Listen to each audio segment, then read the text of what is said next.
जी, अस्सलाम वालेकुम। उम्मीद है कि आप तमाम दोस्त खैरियत से होंगे और आज का दिन भी ट्रेडिंग के हवाले से अच्छा गुज़रा होगा। कल के निस्बत आज थोड़ा बेहतर दिन था। मार्केट में जो गिरावट की में जो तेज़ी थी, उसमें आज थोड़ी कमी देखने को मिली और इसके साथ जो बड़े सेक्टर्स हैं जिसमें ख़ास तौर पर ऑयल एंड गैस सेक्टर है, उसने भी मार्केट को थोड़ा सपोर्ट किया। इसके साथ कुछ 1-2 और चीज़ें हैं जिसका थोड़ा-सा जायज़ा लेने की कोशिश करेंगे कि आया कि ये जो रिज़ल्ट्स के मामलात हैं, इसकी वजह से मार्केट जो है उसमें थोड़ा-सा सेलिंग प्रेशर आ रहा है या इसके अलावा कुछ और चीज़ें हैं। तो 2-3 चीज़ें हैं जिनके ऊपर आज थोड़ा इंशाल्लाह आज के को 5 मिनट आपके जो है वो लेने की कोशिश करेंगे। 1300 पॉइंट्स आज मार्केट ने मज़ीद जो है वो लूज़ किए हैं और मार्केट आहिस्ता-आहिस्ता अपनी उस सपोर्ट की तरफ बढ़ रही है जिसके हवाले से कि हमने कल भी बात की थी, आज भी इंशाल्लाह उसको थोड़ा डिस्कस करने की कोशिश करेंगे। सर्किट ब्रेकर की बात करें तो माशाल्लाह से आज जो सूरत हाल है उसमें हमें 9 कंपनीज़ जो हैं वो अपर कैप में नज़र आ रही हैं जिसमें ईपीसीएल जो था वो भी कैप हुआ था, फिर उसके बाद उसमें को थोड़ा बहुत सेलिंग प्रेशर देखने को मिला। ओवरऑल 9 कंपनीज़ जो हैं वो हमें अपर कैप पे नज़र आ रही हैं। अगर हम लोअर कैप की बात करें तो 5 कंपनीज़ हैं जिसमें ईपीक्यूएल जो है इसमें बहुत ज़्यादा सेलिंग प्रेशर देखने को मिला है। क्योंकि आपको पता है कि एक तो पावर जनरेशन के मामलात हैं दूसरा एंग्रो का इटसेल्फ जो है वो अपने पावर जनरेशन के अंदर जो स्टेक है उसके हवाले से भी आपको इल्म होगा। तो ये कुछ मिल मिला के जो प्रेशर है ईपीक्यूएल के ऊपर जो है वो हमें डबल आता हुआ नज़र आया। आज हमने कोई ख़ास ट्रेड नहीं की कल हमने कोई काम नहीं किया था। आज हमने 2 ट्रेड्स ली जिसमें एक ट्रेड जो थी वो हमारी ईपीसीएल की थी। दूसरी ट्रेड जो थी वो ट्रीट की थी ट्रीट पाकिस्तान उसमें एक बार हमारा स्टॉप लॉस हिट हुआ फिर हमने उसको दोबारा से बाय बैक किया। अब कल इंशाल्लाह देखेंगे कि क्या सूरत-ए-हाल बनती है। देखिए मार्केट में जो भी आपने काम करना होता है वो मार्केट के मूड के मुताबिक होता है। सुबह के वक़्त जिस वक़्त मार्केट ओपन होती है तो उसके फिर कुछ देर के बाद मार्केट का थोड़ा-सा मूड जो है उसकी समझ आना शुरू हो जाती है कि आज मार्केट क्या कर सकती है। तो कोशिश यही किया करें कि अगर आप रोज़ाना की बुनियाद पर काम करते हैं तो फिर मार्केट के मूड को देखकर ही आपको मार्केट में एंट्री करनी चाहिए। लेकिन अगर आप जो है वो इन्वेस्टमेंट पॉइंट ऑफ व्यू से कर रहे हैं तो फिर अपनी स्ट्रैटेजी के मुताबिक काम करें, फिर मार्केट से डरने की ज़रूरत नहीं है। मसलन हमारा जो इन्वेस्टमेंट का ग्रुप है, उसमें किसी किस्म की कोई तब्दीली नहीं है। हमने शेयर्स के जो लेवल्स आइडेंटिफ़ाई कर रखे हैं, जो शेयर्स हमें उनके ऊपर अवेलेबल होंगे, हम उनको बाय करेंगे। हमारी उस हवाले से ये नहीं है कि बस अब भाग जाएँ मार्केट में से। इन्वेस्टमेंट इस तरह से नहीं हुआ करती। इन्वेस्टमेंट में जब चीज़ें सपोर्ट पर मिलें, तो फिर उनको खरीदना चाहिए। थोड़ा-सा रिस्क जो है उसमें वो लेना चाहिए। आगे चलते हैं जी, सेक्टर वाइज़ बात करें, तो जैसा कि इंट्रो में हम बात कर रहे थे कि ऑयल एंड गैस ने थोड़ा मार्केट को सपोर्ट किया। ओवरऑल अगर आप देखें, तो oil and gas he market को सपोर्ट करता हुआ नज़र आ रहा है, जिसमें 286 पॉइंट्स जो है वो ऑयल एंड गैस ने ऐड किए हैं। कुछ ऑटो मिल्लत का रिज़ल्ट था, वो भी अच्छा आया। लेकिन बैंक्स में अभी भी जो प्रॉफ़िट टेकिंग है, जो सेलिंग प्रेशर है, वो कंटिन्यू करता हुआ नज़र आ रहा है क्योंकि बहुत सारे लोग जो हैं, वो बैंकों के रिज़ल्ट से मुतमिन नहीं हैं। लेकिन असल में ये मामला जो है, ये बैंकों के रिज़ल्ट्स का नहीं है। मामलात जो हैं, वो कुछ और हैं। चलें, यहाँ पर 2 मिनट इस पर बात कर लेते हैं। देखिए, पहली चीज़ तो ये है कि अगर आप अपने इर्द-गिर्द का जायज़ा लें, तो पाकिस्तान में इस वक़्त 2-3 चीज़ें सबसे इम्पोर्टेंट हैं। नंबर 1, एक तो आईएमएफ का वफ़द आया हुआ है। उसके हवाले से एक खबर भी है, उसको भी साथ में शामिल कर लेते हैं कि पाकिस्तान का जो है वो टैक्स का जो है वो शॉर्टफॉल अपनी जगह पर मौजूद है, लेकिन आईएमएफ के टारगेट्स जो हैं, वो काफ़ी हद तक हमने अचीव कर लिए हैं। अब इस हवाले से एक तो न्यूज़ ये है कि जी आईएमएफ की तरफ से बहुत प्रेशर है और पाकिस्तान जो है वो चूँकि हुकूमत जो है वो ग्रोथ दिखाने के मोड में है, तो उस ग्रोथ के चक्कर में हमने जो तब्दीलियाँ की हैं, उसकी जस्टिफ़िकेशन शायद हमारे पास मौजूद नहीं है, जिसकी वजह से आईएमएफ का रिव्यू जो है उसमें फड्डा पड़ सकता है। देखिए, ये फड्डे आईएमएफ के पहले दिन से पड़ते आए हैं और आखिरी दिन तक पड़ते रहेंगे। लिहाज़ा मैं काफ़ी अरसे से आपसे ये गुज़ारिश करता रहा हूँ कि ये टारगेट्स कभी भी अचीव नहीं हुआ करते। 100 में से 100 नंबर कभी भी नहीं आते हैं। अगर 100 में से 100 नंबर हम ले ले सकते या लेते होते तो फिर आईएमएफ के पास जाने की क्या ज़रूरत थी? तो एक तो ये चीज़ है कि एक तो आईएमएफ का प्रेशर है जिसकी वज़ह से चीज़ें जो है वो नेगेटिविटी का शिकार हैं। और जब जब ये रिव्यू शुरू होना था तो उससे पहले ही हमने डिस्कस किया था कि भई ये खबरें आएँगी तो उससे परेशान होने की ज़रूरत नहीं है। दूसरी बात ये है कि इस वक़्त जो पॉलिटिकली हालात हैं, वो भी आपके सामने हैं। अब जब पॉलिटिकली चीज़ें थोड़ी-सी हमारी हिस्ट्री रही है और ख़ास तौर पर जो है वो पीटीआई के हवाले से तो आपको पता है कि अगर ये मामला थोड़ा-सा मज़ीद जो है वो आगे चलते हैं, कुछ रिलैक्सेशन मिलता है, तो हमें कुछ गरमा-गर्मी जो है वो सियासी हालात में नज़र आ सकती है। तो उसका असर भी जो है वो मार्केट के ऊपर है। ये जो अक्सर हम कहते हैं ना जी कि सारा कुछ ठीक है, तो मार्केट जो है वो नीचे आना शुरू हो गई। सारा कुछ खराब है और मार्केट ऊपर जाना शुरू हो गई। तो बेसिकली ये बिफोर द टाइम चीज़ें जो हैं ये मार्केट को इम्पैक्ट करती हैं, मार्केट के ऊपर अपना असर छोड़ती हैं। 2 बातें हो गई, पॉलिटिकली भी हो गया और आईएमएफ का भी हो गया। अब तीसरी चीज़ डिस्कस करते हैं कि जी जो रिज़ल्ट्स आ रहे हैं। यार देखिए रिज़ल्ट्स जो हैं वो इतना मार्केट को मुतासिर नहीं करेंगे, जितना कि ज़मीनी हक़ाइक़ होते हैं। जिस वक़्त हम रिज़ल्ट्स को देखेंगे, मार्केट में से थोड़ी-सी गिरावट को देखेंगे, नई प्राइसेज़ को देखेंगे, एडजस्टमेंट को देखेंगे, फिर उसको हम कंपेयर करेंगे अपने इंटरेस्ट रेट के साथ, तो फिर भी पता चलेगा कि इस वक़्त स्टॉक मार्केट की पोज़ीशन जो है, वो मनी मार्केट से थोड़ी बेहतर है। तो ये 3 चीज़ें हैं, जिनके ऊपर जो है वो बड़ी तफ़सील के साथ हमें नज़र रखने की ज़रूरत है।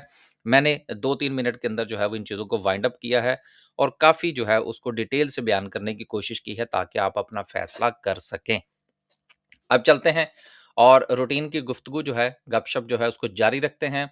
कमर्शियल बैंक्स ने 608 पॉइंट्स निकाले, ऑयल एंड गैस मार्केटिंग ने 214, investment banks, fertiliser and then market में आज गिरावट का जो मोमेंटम है वो आपको थोड़ा-सा लूज़ होता हुआ नज़र आया। रिजल्ट्स का सीज़न जारी है। रिजल्ट्स में जिन्होंने डिविडेंड दिया है सिर्फ़ उन्हीं का ज़िक्र करेंगे। इत्तेहाद केमिकल है ₹4.27 की बहुत अच्छी अर्निंग आई है और ₹1 का डिविडेंड दिया है। बीओपी का बहुत अच्छा रिज़ल्ट है, ₹4.87 की अर्निंग है और ₹1.5 का जो है वो इन्होंने डिविडेंड दिया और डिविडेंड ये गुज़िश्ता भी दे चुके हैं। तो उस बुनियाद पर डिविडेंड यील्ड इसकी बहुत अच्छी हो गई है। उसके अलावा जो है वो आदमजी इंश्योरेंस वाले हैं जिनकी ₹5 की सालाना अर्निंग आई है और ₹1.50 का इन्होंने डिविडेंड दिया है। बीफो का रिज़ल्ट बड़ा अच्छा आया है जी दूसरे क्वार्टर का, ₹1.91 की अर्निंग है और ₹2.50 का डिविडेंड भी दिया है इन्होंने। मिल्लत ₹12 की अर्निंग है लेकिन ₹20 का डिविडेंड जो है वो इन्होंने अनाउंस किया है और आने वाले दिनों में जब हुकूमत ने थोड़ा-सा लोगों को खुश करना है, किसानों को भी और तो उसमें भी कुछ चीज़ें मज़ीद बेहतर होने के चांसेज़ हैं। लिहाज़ा मिल्लत के हवाले से सोचने की ज़रूरत है। उसके अलावा एलाइड बैंक है, ₹30 की अर्निंग आउटस्टैंडिंग अर्निंग है और ₹4 का इन्होंने डिविडेंड दिया है। पीएसओ की अर्निंग जो है उसमें ₹5.80 की अर्निंग है, दिया दिलाया कुछ नहीं, तो लोग जो है इससे थोड़ा नाराज़ हैं। उसके अलावा एंग्रो फूड है ₹3.51 की अर्निंग है और ₹3.5 के इन्होंने डिविडेंड दिया। देखिए एंग्रो हो गया या दीगर लकी ग्रुप वाले हो गए या बाकी लोग हो गए, उनके हवाले से हम इसलिए थोड़ा-सा पॉज़िटिव होते हैं कि ये जो है या मंशा ग्रुप हो गया, ये थोड़ा-सा प्रॉफ़िट शेयरिंग के ऊपर यकीन रखते हैं। बाकी जो है वो तो कुछ लोगों का दिल ही नहीं करता कि वो जितना भी कमाएँ बस वो रहने दें, वो शेयर होल्डर के साथ शेयर ही कुछ नहीं करते। तो यही वजह है कि इन्वेस्टमेंट पॉइंट ऑफ व्यू से ऐसे शेयर्स के ऊपर नज़र रखनी चाहिए कि जो कंपनीज़ जो हैं वो कमाएँ, तो कमाने के साथ जो है वो कुछ ना कुछ प्रॉफ़िट शेयरिंग के ऊपर भी जो है वो यकीन रखती हों। आगे चलते हैं जी, लास्ट पे इंशाल्लाह कैंडलस्टिक को डिस्कस करेंगे। एक खबर हमने आपके साथ डिस्कस कर ली। दूसरी खबर जो है वो आपके साथ हमने जो शेयर करनी थी वो ईपीसीएल के हवाले से थी कि जापान मित्सुबिशी का जो स्टेक था एंग्रो पॉलीमर के अंदर जो है उसमें से उन्होंने निकलने का फैसला किया है। तो ये लिबर्टी वाले जो हैं, यही इसको टेक ओवर करेंगे। तो पाकिस्तान की जो बहुत बड़ा स्टेक है, बहुत बड़ी कंपनी है पीवीसी के हवाले से, उसके हवाले से एक पॉज़िटिविटी तो आप कह सकते हैं कि चलें सारे शेयर्स जो हैं वो हमारे पास आ जाएँगे। लेकिन कंपनीज़ के अंदर अगर इंटरनेशनल स्टेक हो, तो वो ज़्यादा पॉज़िटिव होता है। आज हमने इसके अंदर जो बेहतरी आती हुई देखी वो इस न्यूज़ की बुनियाद पर थी, अदरवाइज़ इस कंपनी के जो फंडामेंटल्स हैं वो यकीनन अभी जो है वो इम्प्रूव नहीं हुए। तो न्यूज़, फंडामेंटल्स इसके अलावा मुल्क के हालात सारी चीज़ों को जो है वो मद्देनज़र रखते हुए ही डिसीजंस किए जाते हैं। लास्ट पे डिस्कस करते हैं जी आज की कैंडल को। कैंडल के हवाले से जो कल हमने डे के टाइम फ्रेम पर जो हमने चीज़ें डिस्कस की थी, पहले ज़रा उसको देख लें। हमने आपसे क्या गुज़ारिश की थी कि मार्केट के पास जो नेक्स्ट सपोर्ट है, वो कोई अराउंड 1,70,500 से लेकर 1,71,000 समथिंग का ज़ोन बनता है, जो कि मार्केट की नेक्स्ट सपोर्ट हो सकती है। अब राइट एट द मोमेंट अगर आप देखें तो आज की जो बनने वाली कैंडल है, अगर आप इसको गुज़िश्ता बनने वाली यहाँ से जब से मार्केट जो है वो गिरना शुरू हुई है, असल में ये जो चीज़ें होती हैं ना टेक्निकल एनालिसिस के पॉइंट ऑफ व्यू से, अब इसका ये मतलब नहीं होता कि आपने जो यहाँ से देख लिया बस वो 100% दुरुस्त है। चीज़ें जो हैं वो इफ और बट के साथ चलती हैं। सपोर्ट, रेजिस्टेंस एक ही कैंडल, एक ही किस्म की कैंडल जो है वो फ़र्ज़ करें यहाँ दरमियान में बनती है और उसी किस्म की कैंडल जो है वो यहाँ पर सपोर्ट के ऊपर बनती है, तो दोनों का मतलब मुख्तलिफ होगा एनालिसिस की बुनियाद पर। एक कैंडल फ़र्ज़ करें एक इस तरह की जो कैंडल है जिसको हम लोग इन्वर्टेड हैमर कहते हैं, ठीक है? अब ये एक कैंडल जो है यहाँ टॉप पर बनती है, किसी भी जो है वो ट्रेंड के ऊपर, स्टॉक है या इटसेल्फ जो है वो आपका इंडेक्स है और एक जो है वो किसी सपोर्ट के ऊपर बनती है। तो इसका मतलब कुछ और होगा, इसका मतलब कुछ और होगा। ये चीज़ें ऐसी हैं जिनको थोड़ा-सा समझने की ज़रूरत है।